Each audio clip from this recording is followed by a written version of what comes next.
Hello, health enthusiasts. If you are looking to optimize your body's natural detoxification processes, you're in luck because I have an exclusive free guide just for you. It's called How to Optimize Detoxification, and it's packed with my top 8 tips to help you support your body's ability to eliminate toxins effectively. In this guide, you'll discover the key organs involved in detoxification and how to keep them functioning at their best, nutritional strategies to enhance your body's natural detox pathways, lifestyle habits that can make a big difference in your overall toxin load, and much more. To get your hands on this valuable resource, simply head over to www.rootcausology.com/detox and download your free copy today. That's www.rootcausology.com/DETOX. Trust me, your body will thank you for taking the time to learn these essential detoxification tips.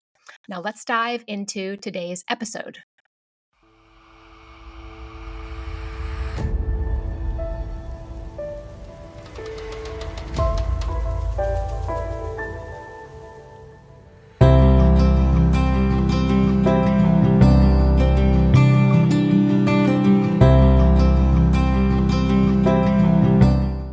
Hello, welcome to Get to the Root of It. I am Laurel Brennan, the host, and very excited to be welcoming Megan Hughes today. Megan is a licensed professional music therapist and music imagery therapist with over 15 years of experience in academic, clinical, and community settings in the U.S. and internationally. Following her clinical training at Langley Porter Psychiatric Hospital and clinics at the University of California in San Francisco, she served as the Music Corps Fellow for the Center for Music National Service. Over the last decade, she has worked as a music therapist, program manager, and supervisor for music students and professionals serving people affected by armed conflict, displacement, and hospitalization. And I'm very excited to learn more from you, Megan, today. Welcome. Thank you so much for having me. So I've heard of music therapy. I know a little bit about music therapy. I've worked with a music therapy in a psychiatric setting, but I don't know what music imagery is. So could you share a little bit about the difference between the two? And then I want to really dig into your background, but let's just give that overview briefly. Absolutely. So music therapy, broadly speaking, I would define it as the use of music to achieve a desired goal within the context of a therapeutic relationship. And the thing about music therapy is that no two music therapists are alike. They work across the life spectrum. They work within different specializations and techniques. So then I can branch off from there just to say my specialization approach is in focused music imagery. And that's an adapted approach from the Bonney method of guided imagery in music, which was developed by the late music therapist Helen Bonney. Okay. And this specific approach, what it does is it uses music both as a container and a stimulus to activate an individual's creative imagination. So to use music to get them to tap into their own inner experience and connect with imagery that helps them connect with their inner wisdom to build insight around their life and relationships. Yeah. So training as a music therapist, in addition to the training musically, do you have, I'm assuming there's training as like a therapist. So you're a counselor. Right? Yes, in a sense, and again, it depends on where you choose to specialize. So a bulk of the training relates to doing a series of practica in different settings, and then that culminates in an internship of 6 months full-time. And I did my internship in psychiatry, and actually that was where I gained a lot of my therapeutic counseling skills in that setting. Okay. Perfect. That gives a clearer picture. Yeah. So if you wouldn't mind kind of backing up yeah. and sharing like how you got to where you are what was your journey like? And Mm-hmm. if you wouldn't mind sharing some of your experiences in different environments so we can get a clearer picture of what music therapy is in action. Sure. Well, I've been connected to music ever since I can remember. Um, and it's really helped me understand myself better, make sense of my world, connect with my emotions, connect with other people. And as I grew up, I also became interested in addition to music. I became interested in psychology and also dream analysis. And I remember at the time, a close family friend had mentioned to me when I was getting ready to apply to go to college, "Hey, did you ever hear this field of music therapy?" And I was thinking that is actually a perfect combination of all my interests. It makes complete sense that I would go on to study that. So I naturally segued into a degree program in music therapy. And then coming out of that, I mentioned I did my clinical internship in psychiatry. And there we worked within a dialectical behavior therapy framework. So that takes the principles of cognitive behavior therapy, CBT, and that couples it with mindfulness skills. And so I found that really, I really connected with that approach. Um, and I gained a lot of experience not only in music, but across the spectrum of creative arts therapy. So working with dance movement therapy and drama therapy. So it was a great introduction to the field and the potential of the creative arts therapies. And from there, I went on to work in different community settings, in a community music school. Also, then I went on to work, or I came back to UCSF through the Musician Corps program. And the Musician Corps program was essentially a multi-year music service. They called it a fellowship, but it was essentially a program modeled after the AmeriCorps program that created jobs for musicians and placed them in communities and settings typically underserved through music. So through that, I worked in 2 hospital settings, and I built out the music therapy program at UCSF Benioff Children's Hospital, and worked together with a core of musicians, and we ran different music-based service events throughout the San Francisco Bay Area. Following that experience, I moved abroad to Amsterdam, and I went to work for an organization called Musicians Without Borders. And they serve individuals and communities affected by war and armed conflict.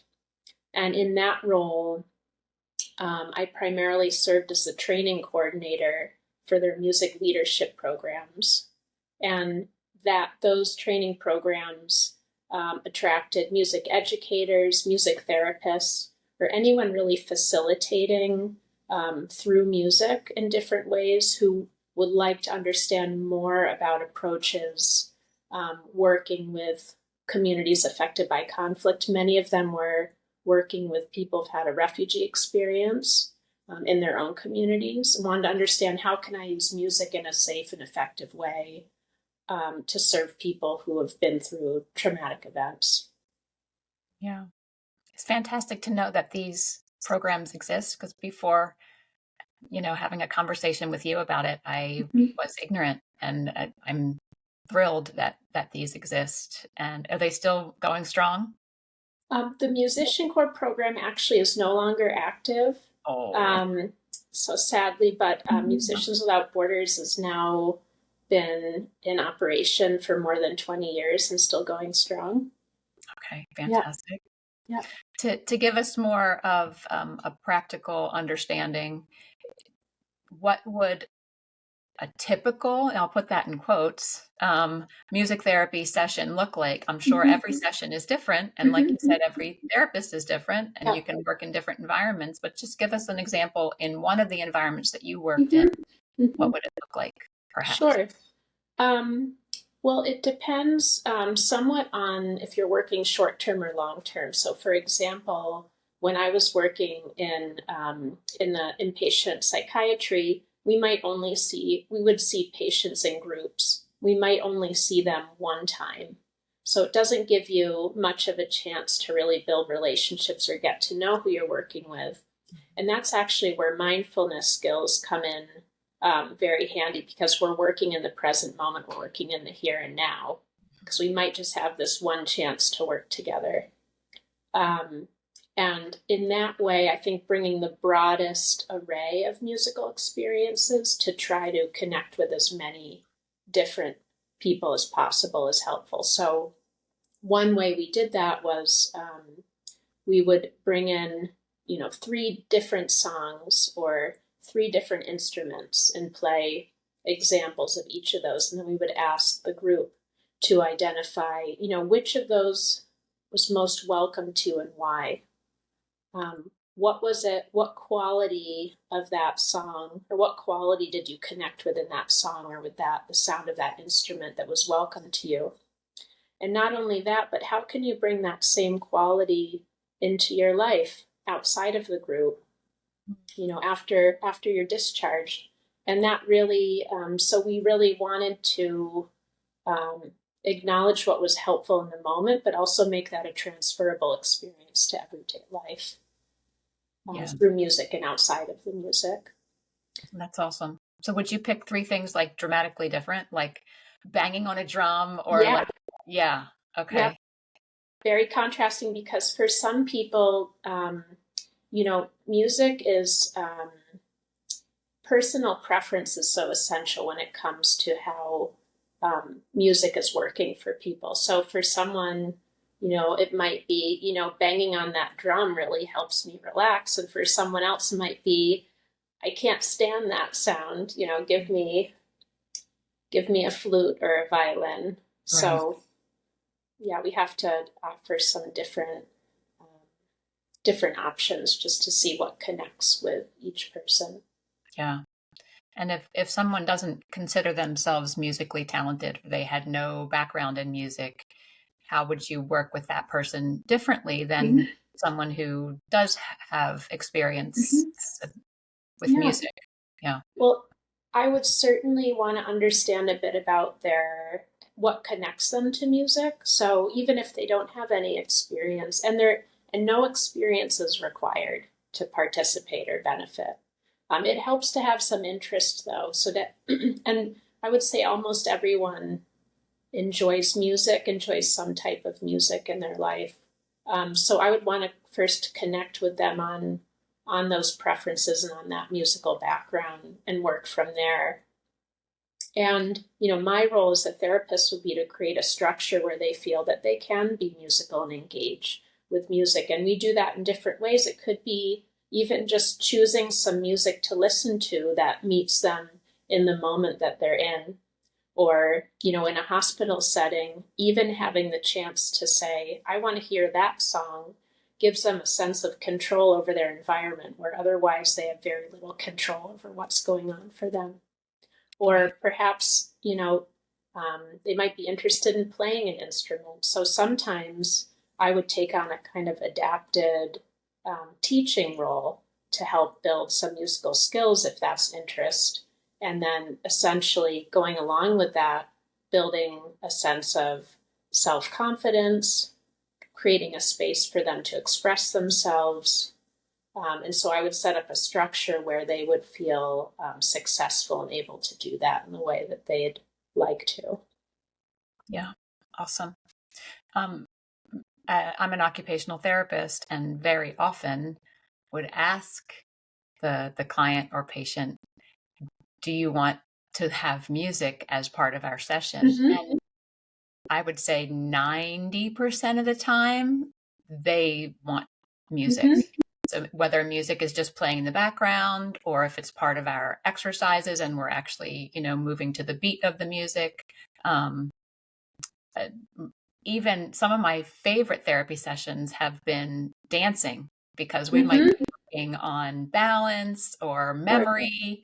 And music, obviously ties to emotion. It Yeah. ties, and it can help you with your memory as Yeah. you're, um, I had a group of 70, 80, and 90-year-olds for a chair dance class, and we used, you know, with "Baby, You're a Firework." Wonderful. And then boom, boom, Yes. boom, and they're raising their hands up. And when you can move to the music, it's just so, Mm-hmm. it helps everything. I mean, the I ladies were agree. just laughing, and then they would remember that part. If they couldn't Yeah. remember the rest of the chair dance, they would remember the boom, boom, boom and fireworks, make their hands like fireworks. Um, yeah. So did you ever work with a dance therapist, or did you combine movement ever with your Mm-hmm.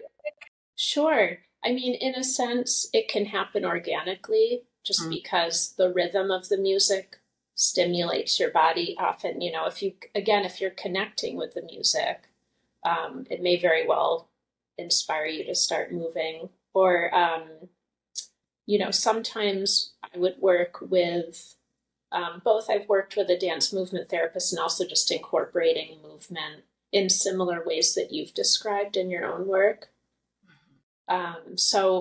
Music has this wonderful capacity to influence us, to activate us, to energize us, so give us that kind of motivation and endurance to get up out of our seats and to move our bodies. And it can also, conversely, can also relax us and calm us down when we need that too. yeah, So it's very effective in regulating the nervous system in that way. yeah. So I know you're not a neurologist or a neuroscientist, but I'd like to go to the nervous system Mm-hmm. a little bit. Mm-hmm. Mm-hmm. Um, you mentioned relaxing. So Mm-hmm. what benefits can music therapy have from whatever you know about the science? Mm-hmm.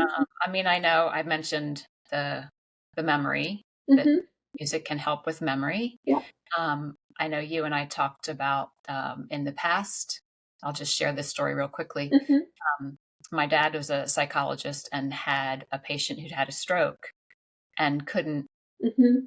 verbalize in typical language, Yeah. but could sing. Yes. It was a different part of the Yeah. brain, and Yeah. they sang back and forth to each other to Yeah. communicate. And there's so many amazing Yeah. possibilities with music, and it does obviously Yeah. stimulate the brain in different ways. So, Yeah. um, what are your thoughts on music and how it Yeah. benefits the brain? Yeah. It's music impacts the brain so extensively and pervasively. It's quite incredible. Um, if you looked at any of those pictures of brain scans of people listening to music or engaging in music. Um, in terms of, we talked about the nervous system, there's a lot of ways that we naturally um, regulate that, keep ourselves calm through singing. When we sing, it helps us regulate our breathing. When we move to music, it helps us feel connected to the ground, feel connected to our body, to feel in our body. It also helps us feel connected to others. There are those feel good chemicals that people often talk about that the brain releases, the dopamine and the endorphins when we listen to music, when we make music. Even with others, there's a connection between those chemicals and feelings of closeness and connection to others. So there's actually something going on in the brain, in your physiology, that when you're making music together with someone else, it helps you feel more connected to them. Yes, I recently was looking up, you know, brain benefits to music in Mm-hmm. preparation, and Mm-hmm. found that I'll just read the quote. This is from reviews in neuroscience from Mm-hmm. 2022. And it said, music changes the chemistry of the brain by inducing the release of neurotransmitters and hormones, Mm-hmm. including dopamine, serotonin, and oxytocin, Mm-hmm. and activates the reward and pro social systems. So, Mm-hmm. just like you said, when you're creating music together, some of the most profound experiences in my life have probably been creating music with others. Mm-hmm. So I did a couple musicals as a kid.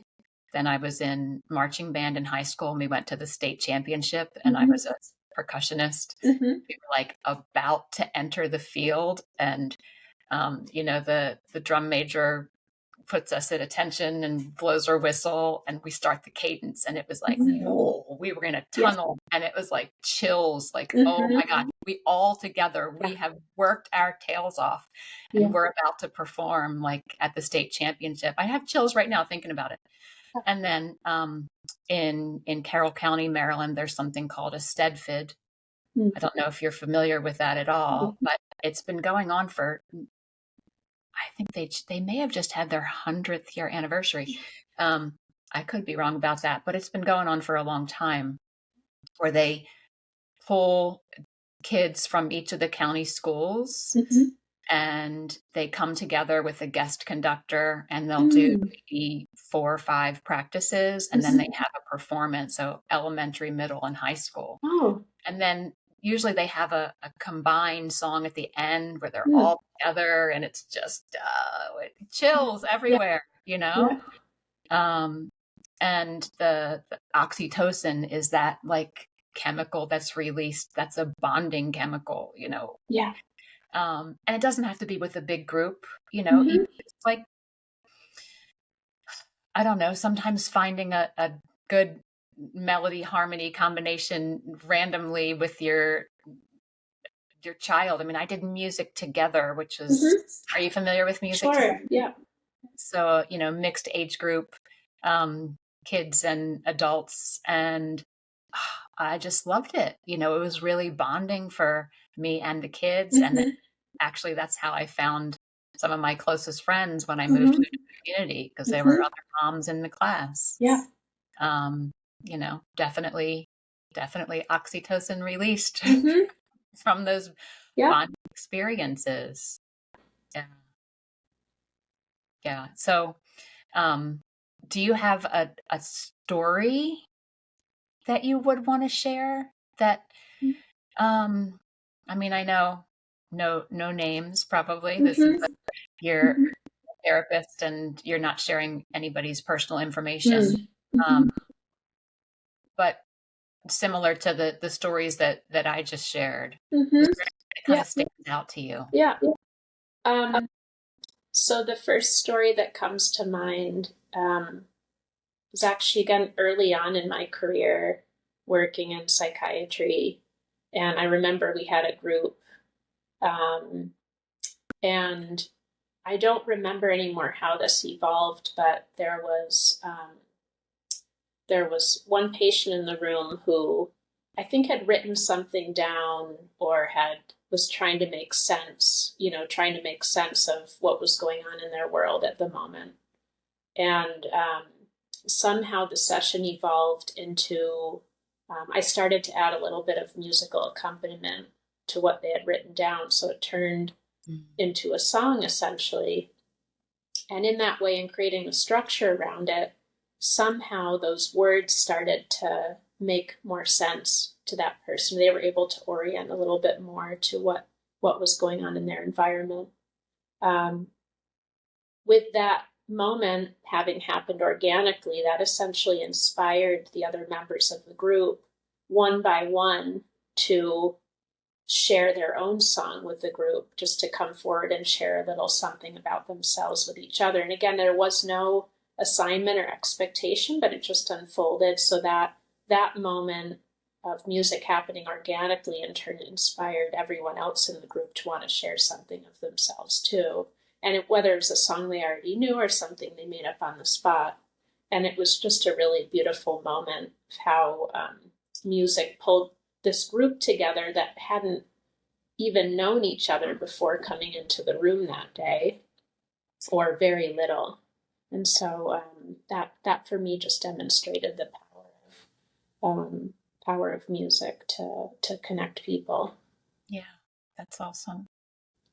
And I was also thinking for you? I mean, it stands out in your memory. Mm. And occupational therapy, music therapy, very similar in that you're trying to create an environment that's just right for the person in front of you, that Mhm. challenges them just enough and not too Mhm. much. Mhm. Mhm. And then you can kind of get into that flow state. And it sounds Yeah. like you were in that flow state because whatever this person needed emerged Mm. from you. You Mhm. created Mhm. music to accompany their Mhm. words. And there's nothing quite like being in that state for healing. Yeah. Uh, yeah, that's awesome. Um, so I pulled up some more information kind of on the science Mhm. and specifically about dementia. And I've seen um, music used a lot in Mhm. with dementia and in assisted living, in um, memory care Mhm. unit Mhm. to stimulate all the things that we've talked about. To bring people into the present moment, to but also to take people to a kind of a happy place, Yep. right? Sure. So they'll usually, play music that people are familiar with. And even if they can't remember what they ate for Yeah. lunch, they can remember this song from their Yeah. childhood and Yeah. bring that happiness back. And I would just going to share, it's kind of a long quote. Maybe I Mhm. won't read the whole thing, but let me start. So this is from the Alzheimer's Research and Therapy from Mhm. 2023. Mhm. It says, for many years, music therapy has been used to help manage symptoms of dementia. Music therapy can improve mood, cognitive functions, memory, and provide a sense of connection and socialization for patients who may be isolated. So I want to pause there for a second because one of the biggest risk factors for depression, decline, a shortened lifespan is isolation and loneliness. So, like bringing people together through music, you know, Mhm. just, warms my heart. So, then I'm going to continue. Studies have found that musical training may help mitigate the effects of age related cognitive impairments, and the capacity of persons to remember music makes it a good stimulus that engages patients with Alzheimer's dementia. After listening to music, patients with Alzheimer's dementia showed improvement in categorical word fluency, in autobiographical memory, and the memory for the lyrics. Mhm. Additionally, it can provide an opportunity for caregivers to participate in therapy sessions, which can improve the overall caregiving experience by giving them the opportunity for self-expression and allowing them to depict their thoughts and emotions. Any thoughts come up with that? Yeah, I latched on to the last part of what you just said, because oftentimes, the caregiver or even the staff in an environment are overlooked in terms of, also benefiting from having music in their environment and having um, supportive services that can help with their motivation. And we're looking at, unprecedented rates of burnout by staff in hospital settings. And so music, I know in particular recently in my work at Johns Hopkins Hospital, that music was so appreciated by the staff and caregivers and patients in that setting. So it really was brought in a way to benefit the whole milieu and to enhance the whole environment of the hospital setting. Yeah. And it's the universal language, really. So even if you Mhm. can't communicate verbally, you speak a different Yep. language. Um, when you were working in Amsterdam, how Mm-hmm. how did that, if you were getting Mm-hmm. refugees, you were getting Mm-hmm. people who spoke different languages. How did you use music in that environment to bridge the language barrier?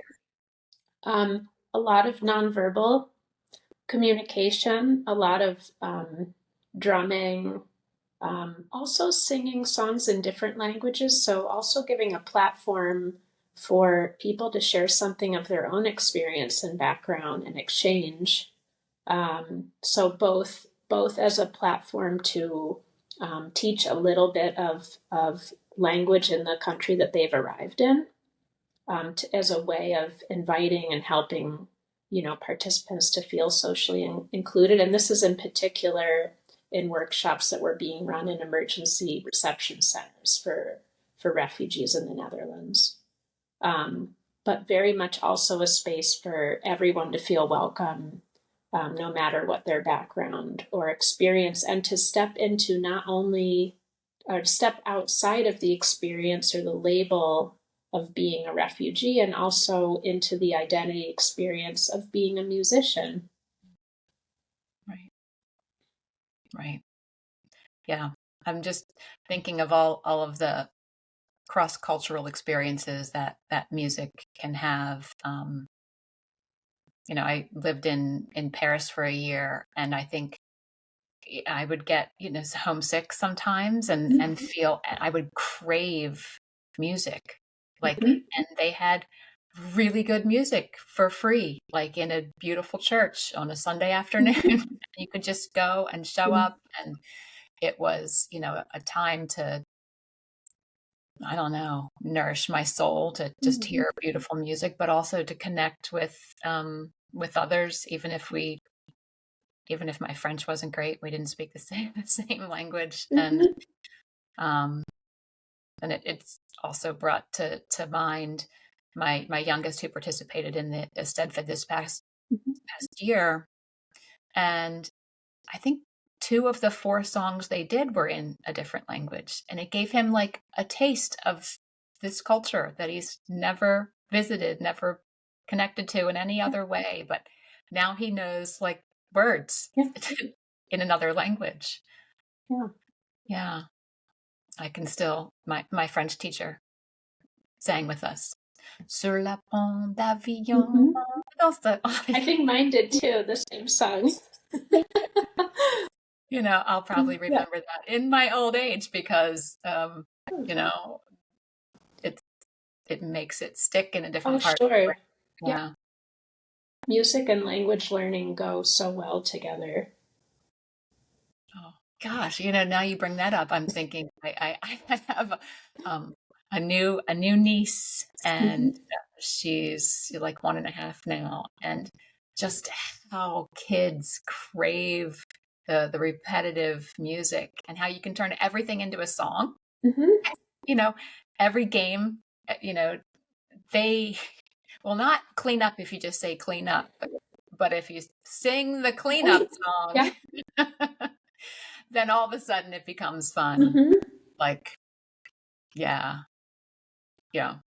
So I want to transition a little bit and get out of my dreamy world of all of my stories connected to music, and circle back or to the brain and memory issues. So I trained at Apollo Health with Dr. Dale Bredesen, and he uses what's referred to as the Bredesen 7 to help people have a guide of what to focus on for brain health. So it's a big circle, and right in the middle of the circle is neuroplasticity. You have to do all these things around the circle in order to optimize your brain's ability to grow and continue to learn. And mindfulness is on the bottom. It is like, it holds everything else. Like if we don't have that, the other 7 things, which I'll just share, nutrition and exercise and sleep and stress management and cognitive stimulation and detox and supplements, it's hard to do any of those without the mindfulness. And when I was looking at the Bredesen 7, I'm like, well, actually music plays a role in like half of these. Like, so the mindfulness, the stress, the cognitive stimulation, and like sleep as a byproduct. Mhm. So can we talk a little bit about mindfulness, and I think it ties back into the DBT framework that you mentioned Mhm. briefly earlier. Mhm. Yeah. I think music goes hand in hand with mindfulness just because music is such an immersive experience and engages so many of our senses. It brings us into the present moment. If we're connecting with that type of music, I would say, Mhm. as a caveat. um, and so I think that's at the essence of why those two connect so deeply with one another. And what about cognitive stimulation? Mm-hmm. Well, I guess in the same way we were talking about how music is just such a immersive experience, it touches so many areas of our brain, activates our senses, makes us want to move, to express ourselves. Yeah. Um, so it has this incredible ability to, it interacts with our visual processing, our auditory processing, our emotions. And so it works with our executive functioning and memory and attention. And you mentioned it works hand in hand with speech rehabilitation, with physical rehabilitation, not only because it can stimulate those movements, but it also motivates and promotes endurance in the process of recovery and rehabilitation. Yeah. And I've also heard that to a very powerful cognitive stimulation would be to learn a new instrument. Mm-hmm. And um, that might be on my list of things that I would like to do in the near future, is like learn how to play the guitar, because I've heard learning something new, and music in particular, Mm-hmm. just to form new pathways Mm-hmm. and neuroplasticity in the brain. Um, yeah, so that might be on my to-do list. Yeah. I've recently listened to a podcast with Dr. David Perlmutter. It was episode 173. For anyone who wants to listen to it, um, his podcast is The Empowering Neurologist, and he had two authors on. One you know and worked with Mm-hmm. at Hopkins, Mm-hmm. and Ivy Ross and Susan. How do you say her last name? Magzamin. Magzamin. Yeah. Mm-hmm. So they wrote Your Brain on Art, Mm-hmm. and music being part of that.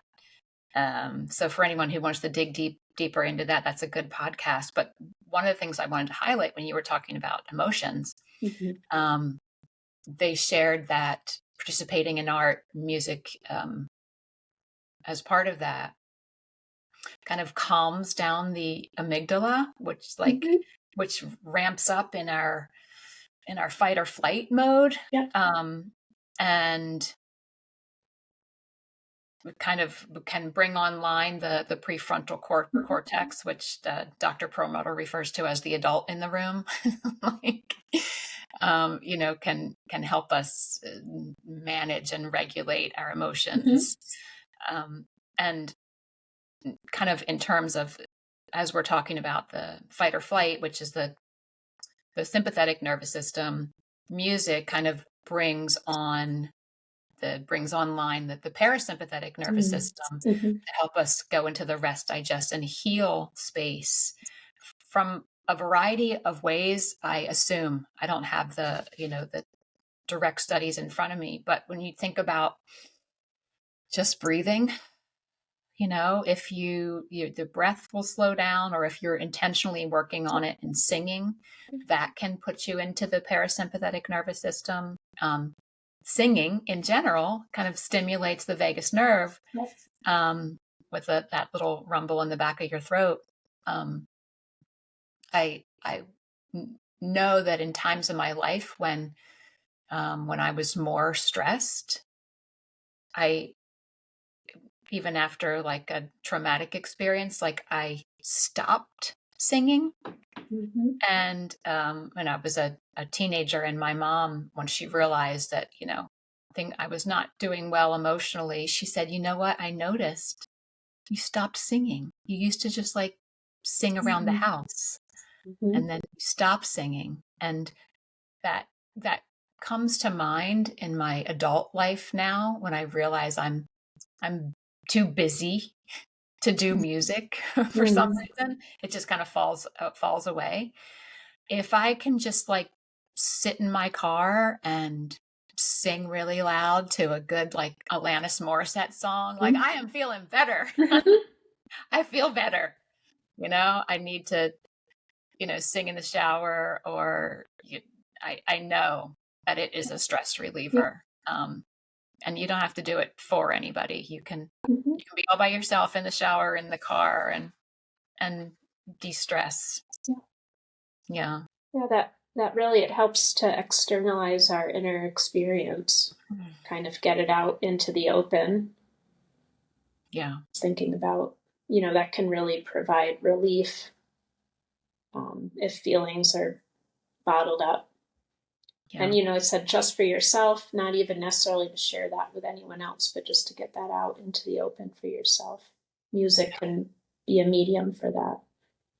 100%. Yeah. Yeah.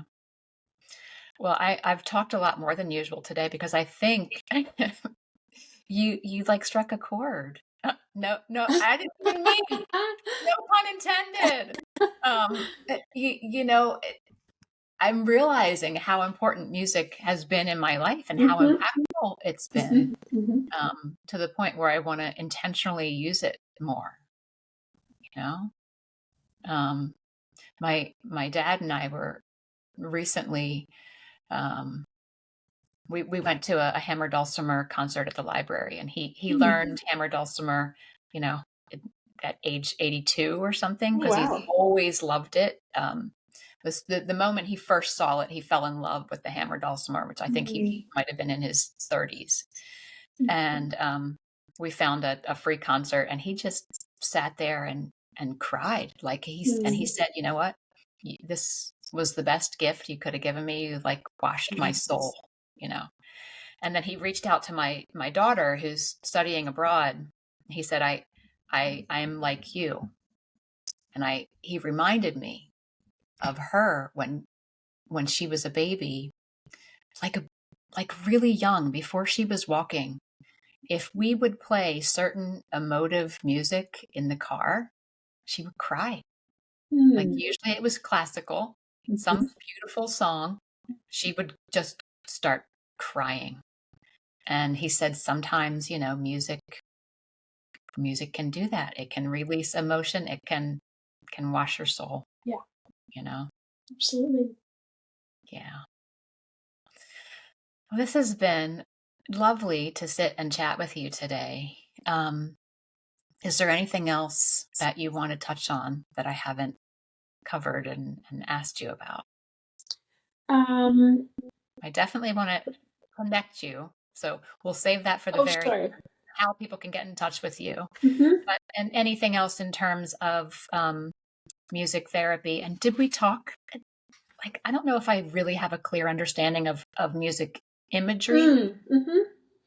I could just take you through kind of a snapshot of what a session might look in that context. Yeah, let's do that.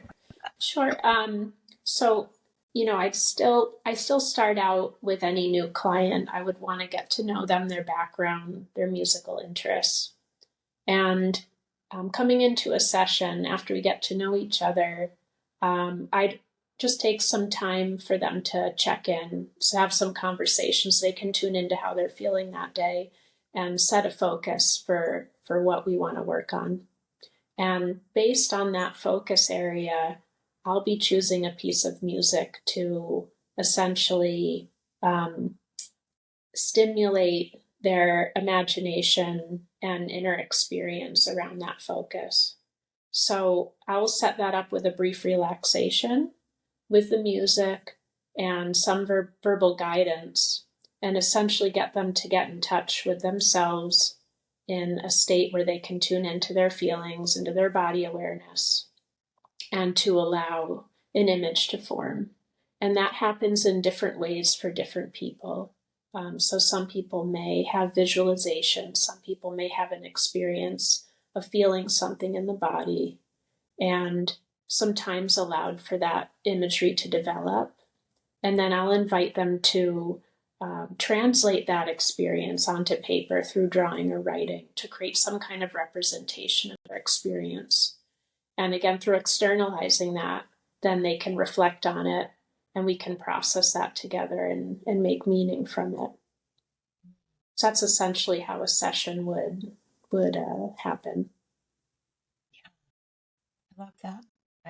I could visualize the session in my head as you were. So you see patients privately? Yes, I have a private practice. I'm serving individuals and groups in the Baltimore area. My practice is called Musical Methods. Musical methods. Yeah. So how can people get in touch with you if they wanted to see you? Do you only see people locally? Do you see people virtually as well? I can see people virtually, and I work with a community health center called Ruscombe in Baltimore, where I can see clients in person, and I can see folks virtually throughout. I'm licensed in the state of Maryland. Okay.